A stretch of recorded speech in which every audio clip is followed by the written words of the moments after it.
À propos de tradition dans le domaine du nettoyage, vous connaissez tous le fameux savon de Marseille. 4 savonneries fabriquent encore du vrai savon de Marseille, concurrencé maintenant par beaucoup d'autres qui utilisent le même nom à tort et à travers. À Marseille, Sébastien Pouquet, Mathieu Mondoulet et Henri-Paul Amar. C'est mythe encore le savon. Je me suis découvert une passion pour ce produit parce que d'abord il a une histoire.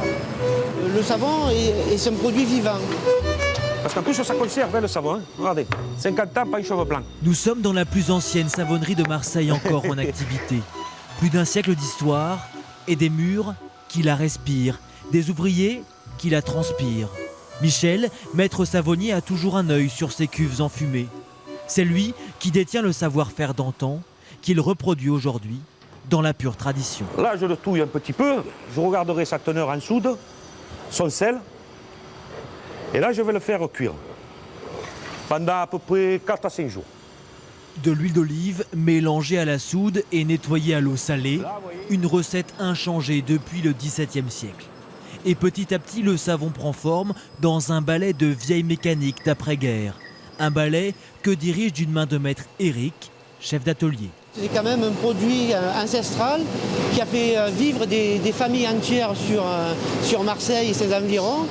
Et là, nous sommes quand même fiers de travailler dans une fabrique qui est l'une des dernières sur Marseille. Moi, je sais que mes enfants, quand ils étaient bébés, je l'avais au savon de Marseille. Hein. Le corps, le visage, il n'a jamais eu de boutons.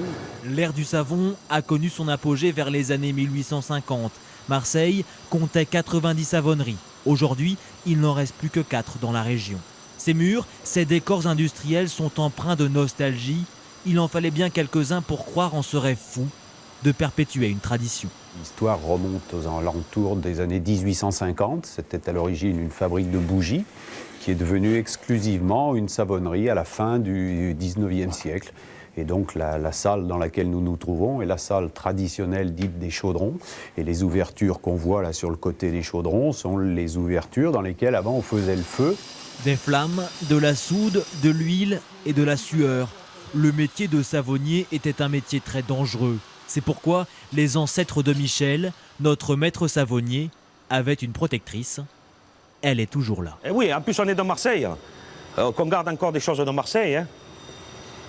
Parce que tout part, tout part. Les usines ferment. Vaut mieux garder encore ce patrimoine. Un patrimoine dont ils ont fièrement hérité. À la savonnerie du Fer à Cheval, ils sont une dizaine, une poignée d'irréductibles amoureux de ce produit unique qu'ils confectionnent chaque jour. Marseille et son savon, c'est bien plus qu'une tradition. On a vu beaucoup de passion dans ce reportage.